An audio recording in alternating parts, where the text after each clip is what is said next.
आप सुन रहे हैं कुलबेली और मैं हूं अभिषेक। चलिए आज कुछ अच्छा सुनते हैं। एक गांव था जिसमें एक बहुत ही अच्छा किसान रहता था, लेकिन कभी वह अपनी फसल से खुश नहीं रहता था। कभी ज़्यादा ठंड हो जाने से उसकी फसल खराब हो जाती, तो कभी बारिश और तूफान खराब कर देते। वह बहुत ही दुखी रहने लगा और एक दिन मंदिर जाकर भगवान से बोला, हे भगवान, कभी तो मौसम मेरे मन के अनुसार कर दो। भगवान ने बोला, ठीक है, तुम्हारे गांव में जैसा तुम चाहोगे वैसा ही मौसम होगा। अब क्या था, किसान बहुत ही खुश हो गया। अब जब वो चाहता तब उसके खेतों में बारिश होती और जब वो चाहता तो धूप होती। ऐसा करते ही कुछ वक्त बीत गया। उस किसान ने अपने खेतों में कभी भी तूफान नहीं आने दिया और वह बहुत ही खुश था कि इस बार तो खेतों में बहुत ही अच्छी फसल लग गई है और मुझको तो मज़ा आ गया। अब वह समय आ गया था कि फसल को काटा जाए। वह सुबह सुबह अपने खेतों में फसल काटने के लिए पहुंच गया, लेकिन फसल को छूकर देखा तो वह हैरान रह गया।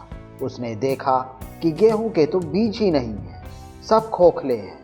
वह बहुत ही मायूस हो गया और फिर मंदिर में भगवान के पास जाकर बोला, आपने ये क्या कर दिया?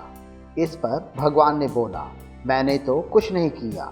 इस बार तो जैसा तुम चाह रहे थे वैसा ही हुआ, तो अब क्यों परेशान हो? किसान ने बोला, मेरी सारी फसल बहुत ही अच्छी है, लेकिन उसमें बीज खोखले हैं। इस पर भगवान ने बोला, तुमने तूफान तो लाया ही नहीं, जिसके कारण तुम्हारे बीज कमज़ोर रह गए और बड़ा होने पर वह खोखला हो गए। अगर तुम तूफान लाते तो ये सब और मजबूत हो जाते और साथ में कुछ और लोगों को मजबूत कर देते, क्योंकि तूफान से लड़ने की ताकत सब बीज में नहीं होती है। जो तूफान में गिर जाते हैं वो नष्ट हो जाते हैं, लेकिन जो तूफान में बच जाते हैं वो मजबूत होते हैं। अब किसान को बात समझ आ गई। उसने भगवान से माफ़ी मांगी और चला गया। दोस्तों, हम सब के जीवन में भी ऐसा ही होता है। अगर हम तूफ़ान से डर गए तो कुछ नहीं कर पाएंगे, और अगर हम तूफ़ान से लड़कर खड़े रहे तो बाहर कुछ भी कर जाएंगे। मुझे उम्मीद है आपको ये कहानी ज़रूर पसंद आई होगी।